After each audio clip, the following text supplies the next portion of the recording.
Yes 8th class. आज हम जो आपकी भारत की खोज बुक है उसका फर्स्ट चैप्टर पढ़ेंगे। उस चैप्टर का नाम है आपका अहमदनगर का किला। तो आप जो है अपनी बुक में मेरे साथ साथ लेसन को रीड करिए। अहमदनगर किले में बंदी जीवन बिताते हुए 13 अप्रैल 1944 को जवाहरलाल नेहरू ने अपने विचार प्रस्तुत किए। वे इस प्रकार हैं। यह उनकी 9वीं जेल यात्रा थी। 20 महीनों से भी अधिक समय से वे यहाँ बंदी थे।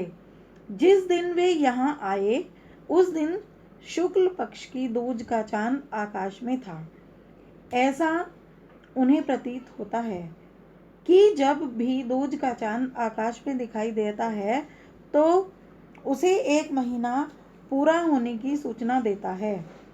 साथ ही यह एहसास भी दिलाता है कि वह नेहरू जी का स्थायी साथी रहा है।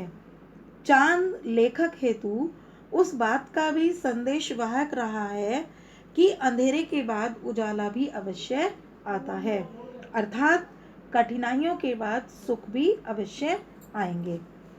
अब आगे जो है इसी का दूसरा पार्ट देखिए जरा। नेहरू जी को बागवानी का बहुत शौक था। उन्होंने अहमदनगर के किले में बंदी जीवन बिताते हुए बागवानी का कार्य आरंभ किया, क्योंकि वे कभी भी खाली नहीं बैठते थे।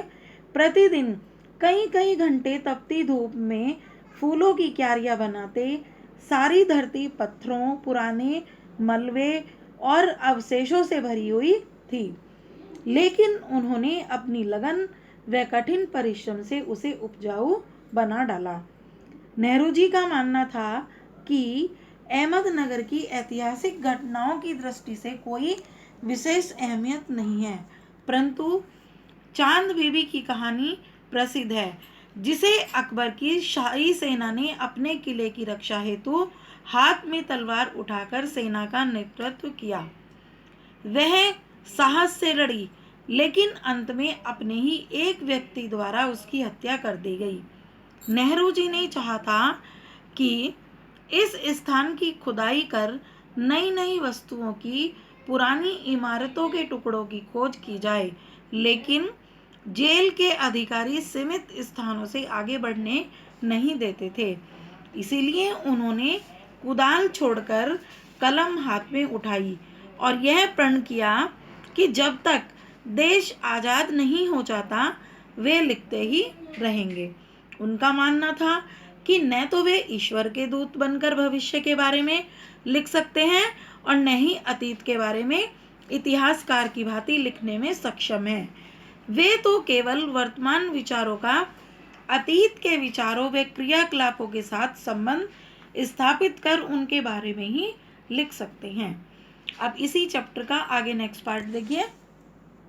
मनुष्य के मस्तिष्क पर सभ्यता और संस्कृति की जो छाप रहती है उसका दबाव उसे अच्छे और बुरे की दोनों रूपों में प्रभावित करता है। जो लोग अपनी प्राचीन सभ्यताओं से जुड़े हैं, जबकि उनकी सभ्यता विकृत होती है, तो वे जल्दी ही विचलित हो उठते हैं। नेहरू जी सोचा करते हैं कि आखिर उनकी विरासत क्या है, वे किन बातों के उत्तराधिकारी हैं। मानवता ने जिसे हजारों सालों में हासिल किया है, उसकी विजय का उल्लास, पराजय की दुखद यंत्रणा, मानव के हैरत अंग्रेज साहसिक कार्य जो सभी को आकर्षित करते हैं, इन सब के वे वारिस हैं, जिसके साथ वे उन सभी के जिनमें पूरी मानवता की साझेदारी है।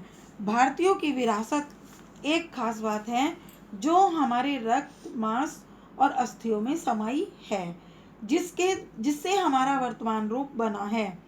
इसी विशिष्ट विरासत का विचार जो लंबे समय से उनके मन में खिरे हुए हैं, वे उसी पर लिखना चाहते थे। विषय की कठिनता और जटिलता ने उन्हें भय लगता था कि वे इसकी सतह भी स्पर्श कर नहीं पाएंगे या नहीं। थैंक यू बेटा।